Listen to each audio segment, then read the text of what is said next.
ಇನ್ನೊಂದು ಕೋರಿಕೆ ಉಂಟು ದೇವರೇ. ಏನು? ಗಗನಗಾಮಿಗಳಾಗಿರುವಂತಹ ಈ ಪ್ರಮತಾದಿಗಳಿಗೆಲ್ಲ ನಿರ್ವಹಣ ಕ್ಷೇತ್ರದಲ್ಲಿ ನೆಲೆನಿರುವಂತೆ ಅನುಗ್ರಹಿಸಬೇಕು ತಂದೆ. ಇಷ್ಟಾರ್ಥ ಸಿದ್ಧಿಯಾಗಲಿ. ಓ ದೇವರೇ, ಮಂಗಲಾಂಗನ ಜೀವ್ಯ ಸಾಹಿತ್ಯಗಳು ಬಾಳ ಮಂಗಲಾಂಗನ ಜೀವ್ಯ ಸಾಹಿತ್ಯಗಳು ಬಾಳ ಅಂಗನೆಯರು ಪಸುಗಾತಿ ಜಲವಂತೆ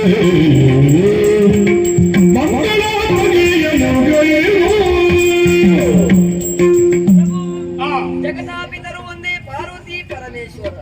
ನಿಮ್ಮ ಪವಿತ್ರವಾದ ಪಾದದರ್ಶನ ಭಾಗ್ಯದಿಂದ ಪುಣ್ಯಳಾದೆ, ಧನ್ಯಳಾದೆ. ಇದು ನನ್ನದೊಂದೇ ಒಂದು ಆಸೆ, ಒಂದೇ ಒಂದು ಕೋರಿಕೆ.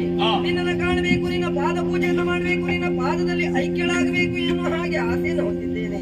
ನಿನ್ನ ಪಾದದಡಿಯಲ್ಲಿ ನನ್ನನ್ನು ಸೇರಿಸಿಕೊಳ್ಳಬೇಕು. ಅಷ್ಟು ಮಾತ್ರ ಅಲ್ಲ ದೇವರೇ, ಇನ್ನೊಂದು ಆಸೆ ಉಂಟು. ಈ ಧರ್ಮ ದೇವತೆಗಳೆಲ್ಲ ನೆಲೆನಿಂತಹ ಕ್ಷೇತ್ರದಲ್ಲಿ ಅದೆಷ್ಟೋ ಭಕ್ತಾದಿಗಳು ನೋವನ್ನೆಲ್ಲ ಹೇಳಿಕೊಳ್ಳುತ್ತಾರೆ. ಅವರ ಕಷ್ಟವನ್ನೆಲ್ಲ ನೀನು ಪರಿಹಾರ ಮಾಡಬೇಕು. ಅದರಲ್ಲಿಯೂ ಪ್ರಮುಖವಾಗಿ ಹೆಣ್ಣು ಮಕ್ಕಳು, ಪ್ರಾಯ ಮೀರಿದ ಬಳಿಕವೂ ಮದುವೆ ಆಗದ ಹೆಣ್ಣು ಮಕ್ಕಳು ಮದುವೆ ಆಗುವ ಆಸೆಯನ್ನು ಹೊತ್ತು ನಿನ್ನಲ್ಲಿ ಕೇಳಿಕೊಂಡಾಗ ಆ ಭಾಗ್ಯವನ್ನು ನೀನು ಕರುಣಿಸಬೇಕು. ಅಷ್ಟೇ ಅಲ್ಲ, ಮದುವೆ ಆಗಿ ವರುಷ ಕಳೆದರೂ ಸಂತಾನ ಭಾಗ್ಯ ಆಗುವುದಿಲ್ಲ. ಅಂತವರಿಗೆ ಸಂತಾನ ಆಗುವ ಹಾಗೆ ಅನುಗ್ರಹಿಸಬೇಕು ದೇವರೇ. ಆಗಲಿ, ಹಾಗೆ ನಿನ್ನ ಇಷ್ಟದಂತೆ ಕಾರ್ಯ ನಡೆಯಲಿ. ನಾನಿನ್ನು ಐಕ್ಯಳಾಗುತ್ತೇನೆ.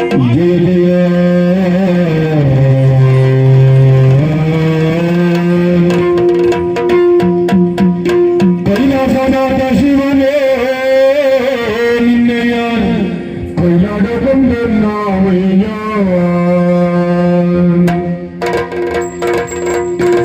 ಕೈಲಾಸನಾಥ ಶಿವನೇ ನಿನ್ನಯ ಕೈಲಾಡ ಕೊಂಡನ್ನವಯ್ಯ ಕೈಲಾಸನಾಥ ಶಿವನೇ ನಿನ್ನಯ ಕೈಲಾಡ ಕೊಂಡನ್ನವಯ್ಯ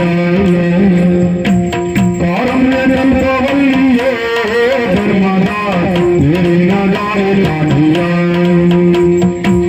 ಕಾರಣ್ಯಂತ್ರವಲ್ಲಿಯೇ ಧರ್ಮದ ನೀರಿನದಾರೆ ತಾಂಡಿಯ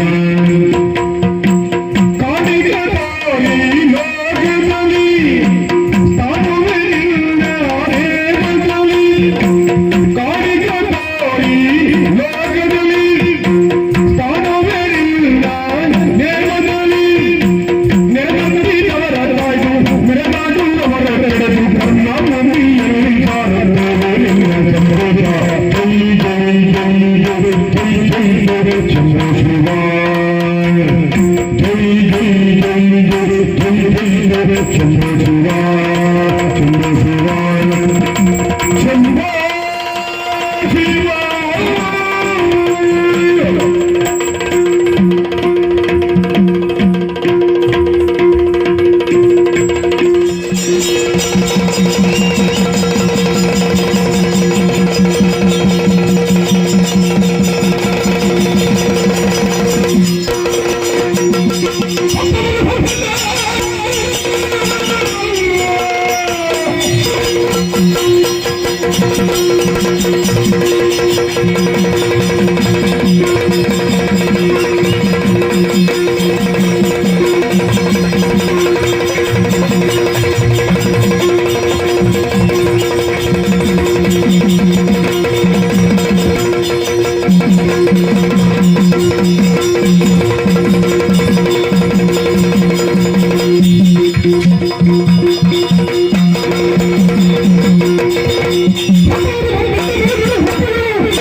ನೋಡಿದ್ರ ಮೆಕ್ಕೆಗಟ್ಟಿಯಲ್ಲಿ ಕ್ಷೇತ್ರ ನಿರ್ಮಾಣ ಆಗುತ್ತಾ ಉಂಟು.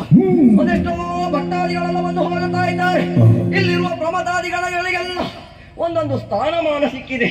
ಈ ಉಮಲ್ತಿಯನ್ನ ಕೇಳುವವರಿಲ್ಲ ಅಂತ ಆದ್ರೆ ಸುಮ್ಮನೆ ಉಳಿತೇನಾ?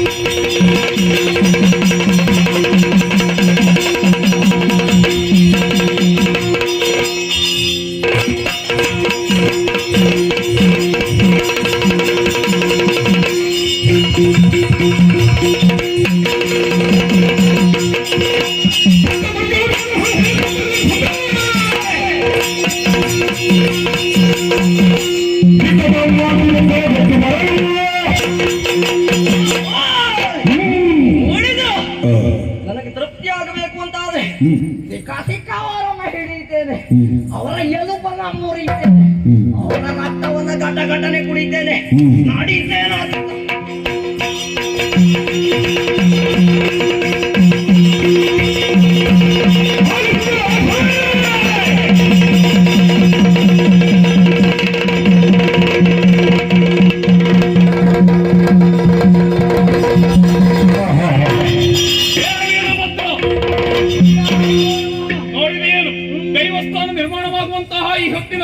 ಕುಂಬಲ್ತಿಯ ಕಾಟ ಎನ್ನುವುದು ಹೆಚ್ಚಾಗತೊಡಗಿದೆ.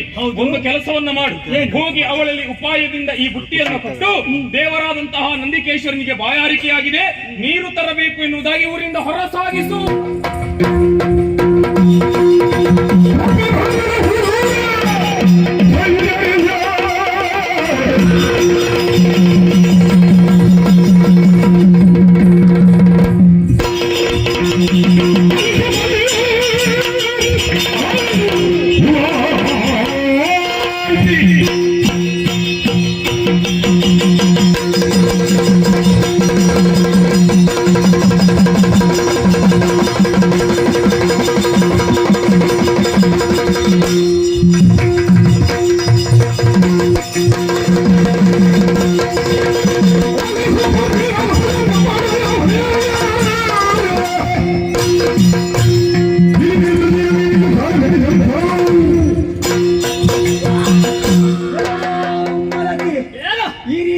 ಕೂಗ್ತಾ ಇದ್ದೀಯ ಭೂಲೋಕದಲ್ಲಿ, ಪ್ರತಿಯೊಬ್ಬರನ್ನ ಹಿಂಸಿಸುತ್ತಾ ಇದ್ದೀಯ.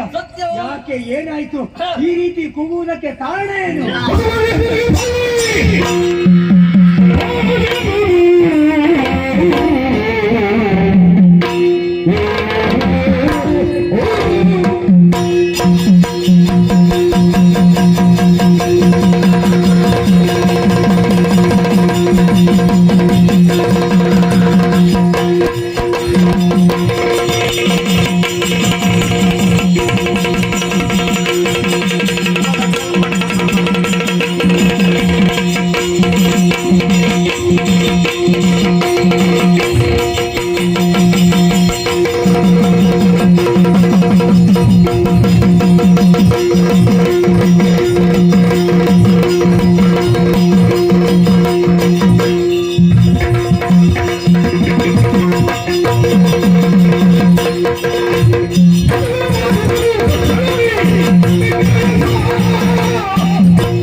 ಗರ್ಜಿಸುವ ಕಾರಣ ಬೇರೇನು ಅಲ್ಲ. ಏನು?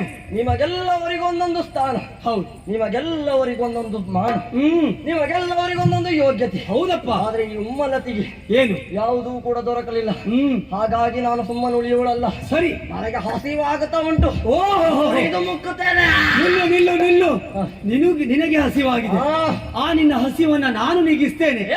ನನ್ನ ಕಾರ್ಯವನ್ನ ಮಾಡಬೇಕು. ನಾನು ಹೇಳಿದಂತ ಒಂದು ಕೆಲಸವನ್ನ ನೀನು ಮಾಡಿದೆ ಅಂತ ಆದ್ರೆ ಆದಷ್ಟು ಬೇಗ ನಿನ್ನ ಹಸಿವನ್ನ ನಾನು ನೀಗಿಸ್ತೇನೆ. ಇದು ಈ ಬುಟ್ಟಿಯಲ್ಲಿ ನನ್ನ ಒಡೆಯನಾದಂತಹ ನಂದಿಕೇಶನಿಗೆ ಬಾಯಾರಿಕೆಯಾಗಿದೆ, ಶುದ್ಧೋದಕವನ್ನು ತೆಗೆದುಕೊಂಡು ಬರಬೇಕು. ಈ ಪಾತ್ರೆಯಿಂದ ಹೌದು, ನೀರು ಹೌದು, ಒಡೆಯನಿಗೆ. ಹೌದಪ್ಪ, ಹಸಿವನ್ನ ನಾನು ನೀಗಿಸ್ತೇನೆ. ಹೋಗಿ ಬಾ.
ಏ ಮೋಸಗಾರ, ಯಾಕೆ ಏ ಪಾಪಿ, ಯಾಕೆ ನೀನು ಹೊಟ್ಟೆ ಪಾತ್ರೆ ತಂದು ಕೊಟ್ಟು ನೀರು ತುಂಬಿಸಿಕೊಂಡು ಬಂದ. ನಿನ್ನ ಹತ್ರ ಆಗ್ಲಿಲ್ಲ. ನಿನ್ನ ಮೋಸಕ್ಕೆಲ್ಲ ನಾನು ತಿಳ್ಕೊಳ್ಳಲ್ಲ.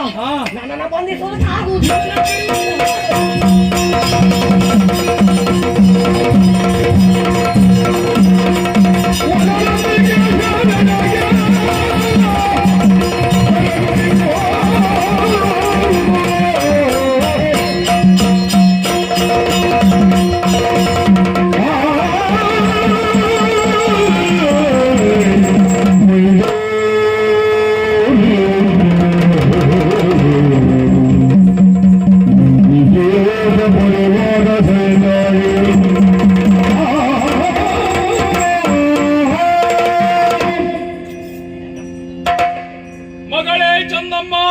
ಹೆದರಬೇಡ ಮಗಳೇ, ಹೆದರಬೇಡ.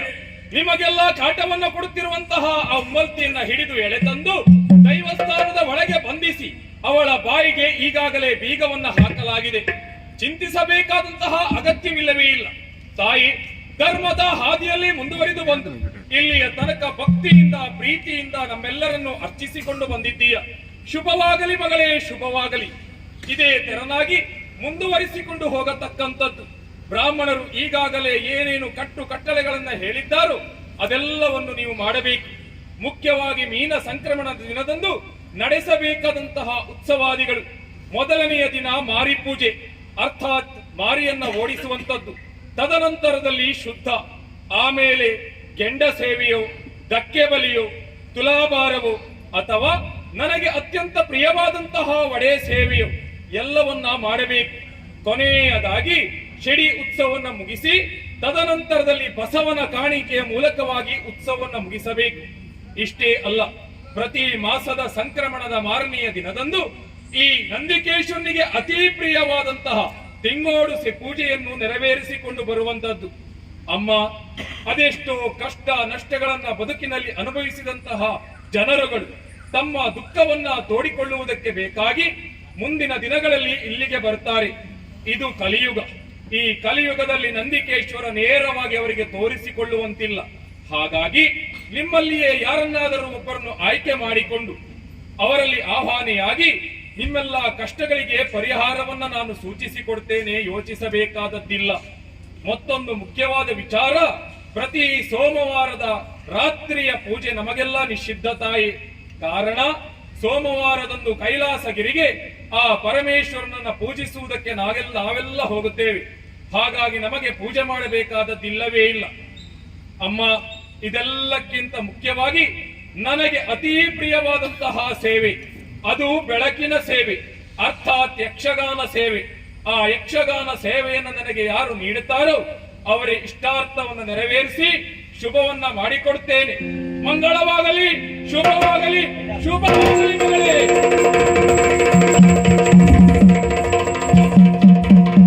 ನರನಾಥಿಯನ್ನು ಕೊಂದರನ್ನು ನೋಡಿದರಾಗ ಬೆಳಗು ಚೆಲ್ಲಿರುವ ಮೂರ್ತಿ ಕಾಂತಿಯಂ ಕೊಂಡು ಇದರ ಜನ್ಮ ಭಾವನವಾಯಿತು.